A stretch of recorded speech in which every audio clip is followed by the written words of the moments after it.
yang datang ke sini nih mesti akan terpegun. Hello again, good morning Kuala Lumpur.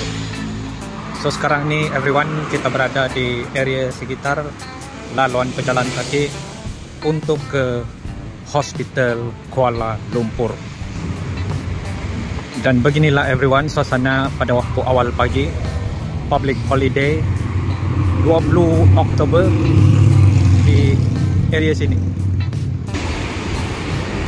Di hadapan kita tuh adalah monorail Kuala Lumpur. Jadi mana-mana kamu yang belum pernah ke KL Malaysia, yang itu merupakan salah satu public transportation yang kamu boleh gunakan untuk traveling around di sekitar Bandaraya Kuala Lumpur. Bas-bas Rapid KL pun ada banyak juga yang lalu di area sini nih everyone. Di hadapan sana tuh ada kedai kopi. And then yang saya perasan sudah ada banyak pembangunan di area sekitar sini lah. So inilah dia everyone, hospital yang terbesar di Malaysia. Dan nama singkatan Hospital Kuala Lumpur ni adalah HKL. Alamak everyone, sold out pula dia punya kopi ni. Ramai orang ingat taman di Kuala Lumpur cuma tempat jogging dan lepak. Tapi sekarang everyone, KL sedang buat sesuatu yang lebih mengejutkan. Sebagai tuan rumah kepada ASEAN Summit tahun 2025 yang ke-47. Kamu boleh nampak sendiri, Malaysia bukan main-main lagi. Taman di sini bukan lagi biasa-biasa everyone. Jadi kalau kamu boleh nampak di hadapan kita ni adalah infrastruktur yang sedia ada. Kalau kamu tidak mau jalan kaki, di sini ada van shuttle juga lah yang disediakan untuk ke Taman Tasik Titiwangsa. Dan di sebelah kanan kita ni adalah Istana Budaya. Kamu boleh nampak sendiri, tempat ini pun tengah dalam proses untuk kena baik pulih lah. Biasanya everyone pada waktu awal pagi, pengunjung-pengunjung yang datang ke sini ni bukan saja untuk pergi beriadah, exercise. Biasanya kalau ada event-event yang gembak, ramai yang datang ke sini untuk melihat masa depan cara hidup di Bandar KL.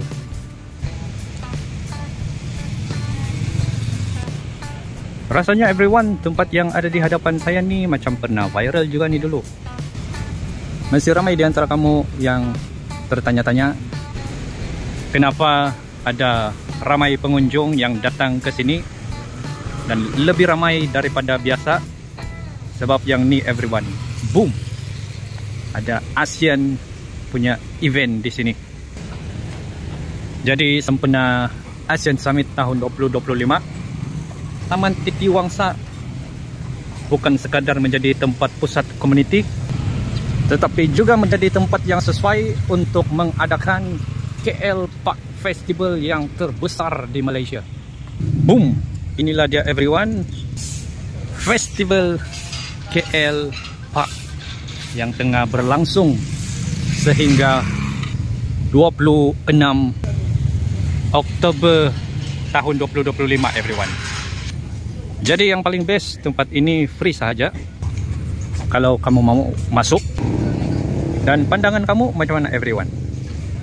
Jika dibandingkan dengan Taman Botanik KLCC Park dengan Taman Tasik Titiwangsa, mana yang lebih best bagi kamu?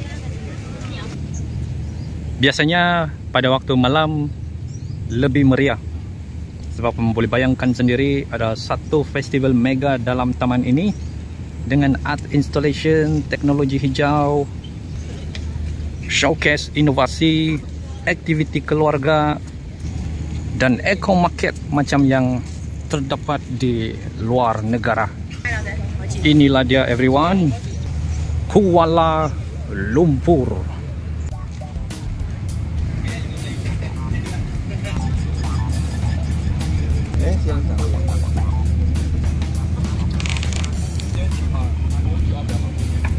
Betul-betul sangat-sangat menakjubkan. Dulu biasanya orang keluar pergi shopping mall, tapi sekarang kebanyakan orang keluar pergi taman untuk workout, piknik, photoshoot, cycling, dan sekarang semuanya ada di taman ini, yaitu KL Park Festival. So beginilah everyone suasana kemeriahan di Taman Tasik Titiwangsa.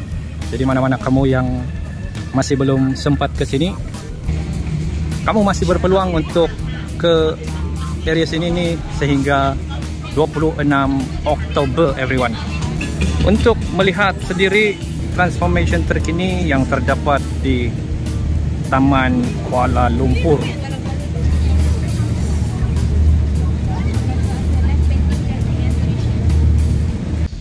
Yang di hadapan kita nih apa benda nih everyone? Betul-betul menarik perhatian saya lah. Oh, rupa-rupanya yang ni adalah ikan busuk dari kepala. Jadi kalau kamu tiba-tiba dahaga dan lapar everyone, don't worry, di sini pun ada disediakan makanan, tapi bukan free lah. Sebab sini yang saya perasan ada gerai-gerai street food yang kena buka. Jadi selepas kamu sudah penat jalan-jalan, kamu boleh support peniaga-peniaga yang membuka gerai di sekitar sini everyone. So yang ni everyone adalah antara attraction yang terbaru di area sini. Dan tidak pastilah sama ada kayak dibenarkan atau tidak di sini. Betul-betul ramai orang everyone ke KL Park Festival tahun 2025. Jadi daripada sini kita boleh saksikan sendiri bagaimana Kuala Lumpur sekarang ni tengah push Green City Development. Negara-negara ASEAN yang datang ke sini nih mesti akan terpegun untuk melihat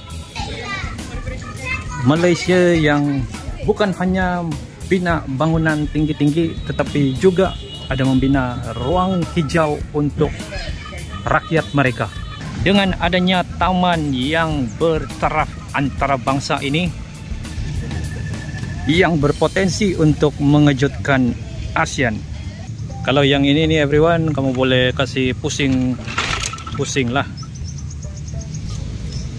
Dan nama dia ni adalah Rentak Serantau. So everyone, itu sahaja video saya untuk hari ini. Kalau kamu suka saya buat video macam ini lagi, jangan lupa saksikan video saya yang seterusnya lah. Di sini nih everyone, tempat dia macam sudah semakin baru lah.